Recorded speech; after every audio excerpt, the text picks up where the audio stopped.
Pauwi na si Manny Pacquiao para raw kumustahin ang mga nasalantang kababayan niya sa Sarangani. Ang kontrobersyal na resulta naman ng laban nila ni Timothy Bradley, pinasisiyasat na mismo ng World Boxing Organization. Balitang hatid ni Chino Trinidad.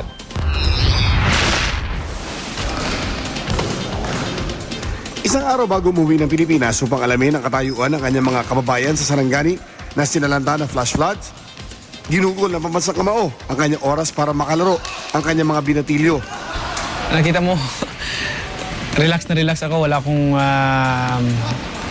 walang bagabal sa puso ko, sa isipan ko. Kasama ko yung mga anak ko, masaya kami. At tinanggap ko naman ng buong puso yung anong resulta.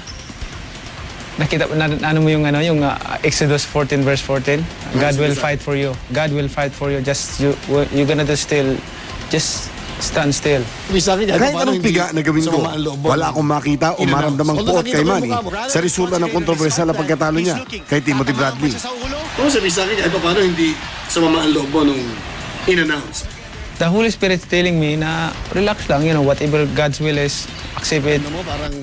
Kung paano maginong tinanggap ni Pacquiao ang pagkatalo, siguradong matagal na pag-uusapan sa professional boxing. Pero ayon kay Pacman, kung nangyari ito nung mas bata-bata pa siya, baka iba raw ang inasal niya sa ibabaw ng ring. Nako, baka nagwawala na ako dun sa taas ng ring. Baka nung wala pa akong word of God sa puso ko, sa buhay ko,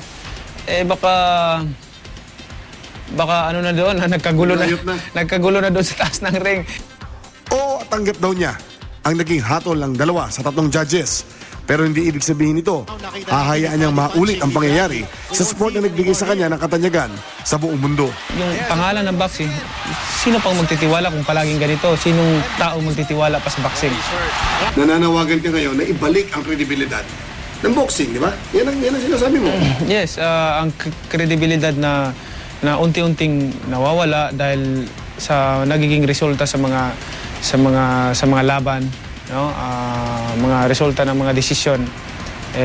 Kailangan siguro i-reforma yung boxing officials. Kaugnay nito, nag-utos ng isang masusing pagsilip sa bakbakang Pacquiao Bradley ang World Boxing Organization upang matunton kung paano nakarating sa ganong desisyon sina Dwayne Ford at CJ Roth.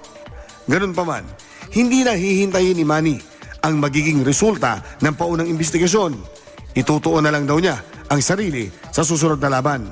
Pinadala ko nga yung mga gamit ko kay Haplas na sabi ko, dalhin mo sa pag-uwi natin dahil ituloy-tuloy ko yung pag-exercise ko hanggang hindi ko, yung condition ko, i-maintain ko na to para pagbalik ko sa training.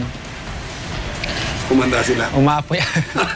Mula sa Los Angeles, California, Chino Trinidad, GMA News.